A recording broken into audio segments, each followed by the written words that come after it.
first starting out, you did a lot of radio drama. I think some of your first work was in radio drama, along with stage and live TV. We started in high school doing radio. Okay. We had our own little 15-minute program on a local station. Recently, you've done a great deal of voice work. Does this feel like coming full circle to the radio stuff? And how has it changed?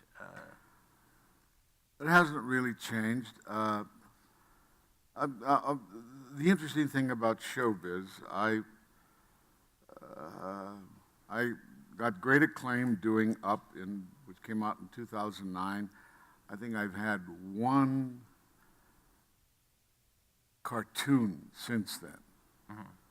Nobody seems to be interested in furthering my voice in animation.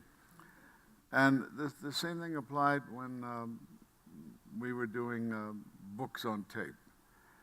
I had done about 5, one of them with Julie Harris, I believe. And Playboy came out with their Christmas catalog that one year, and they had many, many pages of tapes suggested for Christmas gifts. And each tape was reviewed by an individual critic.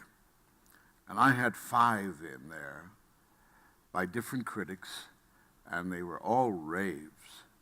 Every one. I was astounded. I said, my God, the offers will be coming in over the transom. I don't think it was probably 2 years before I got another job on voiceover. It's hard to figure.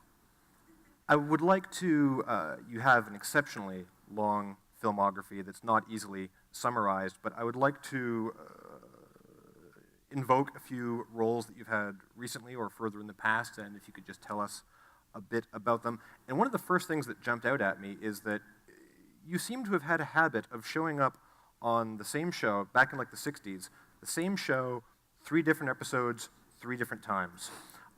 You were 3 different people on The Fugitive, 3 different people on the Mod Squad, 3 different people on the FBI. I could go on. It's a real pattern. Look it up.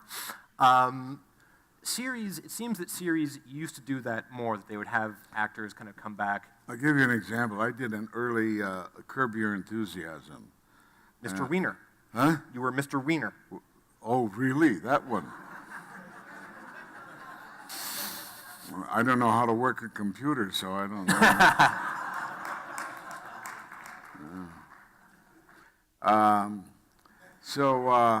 I did it, and then a year went by, I don't know how, maybe 2 years, and I'd see Larry David. I said, "What? If I was so good, why won't you have me back?" And he kind of squirmed. He said, "Well, you died." And I guess he doesn't watch television. But it seems that series used to do that more. They would have repeat people. Did you ever hear what happened when his wife announced she was leaving him? Refresh my memory. Well, she's big on ecology. Okay. Yeah, so she said she was leaving him. And he was asked, what did he do when he heard the news from his wife? He said he came home and turned on all the lights.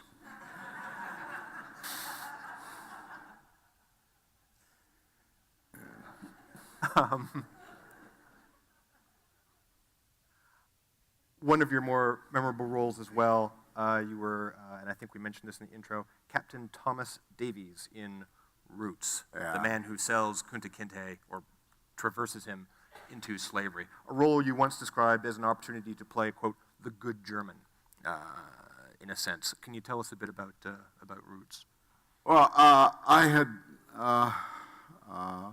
won an Emmy for Rich Man, Poor Man, and had my squabbles with my director, David Green, and Roots came up, and it was a big project.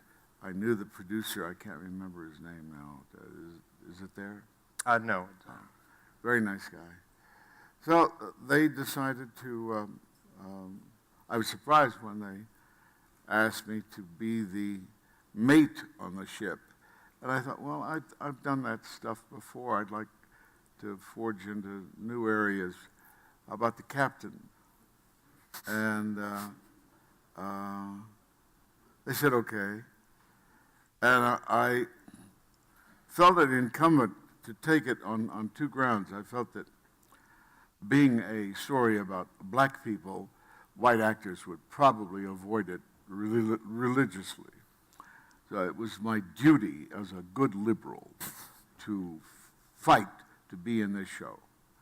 And once I acquired my position, I looked around, and the best actors in Hollywood, white actors, were taking jobs in it, and they would have broken each other's kneecaps to get those jobs.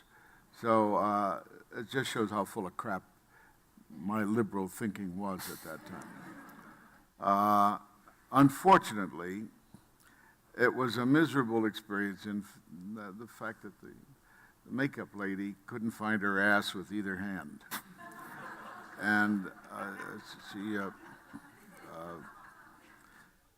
she did a sloppy job with the beard, and I suffered constantly in the humid heat of Georgia with the beard peeling off me constantly, and she looking for her ass. Other than that, it was fine.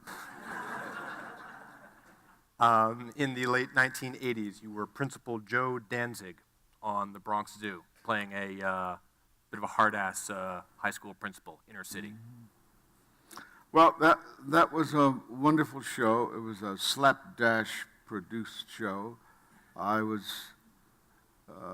shown that I had to do a lot of running to catch up with the youth that was beginning to storm our presence. And we made 27 shows in 2 years.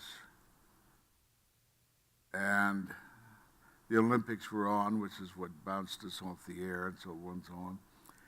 And on that 27 shows, no more than 3 shows played on the same night at the same time, so that people really had to do a hunt and peck system to find us. And it was a meaningful show. It was a good show. Mm-hmm. After he canceled us, Brandon Tartikoff later said that he had made a mistake. Well, too goddamn bad. And, of course, more recently, you were the editor of the Springfield Daily Shopper on The Simpsons, the episode where Homer becomes a food critic. Nothing rings in my memory from that. All the editor roles, they just blur together now? They do, yes. I did one for you guys up here called Heads, where I was a real good editor. I made news. Did you ever see it? I'm sorry, I didn't know. I believe it was, I just ran into the producer. He's probably out there lurking somewhere. Eric, are you there? What year was that? 93. Thank you, that's right. I was a serial killer editor. Right on. I think I've known a few of those. You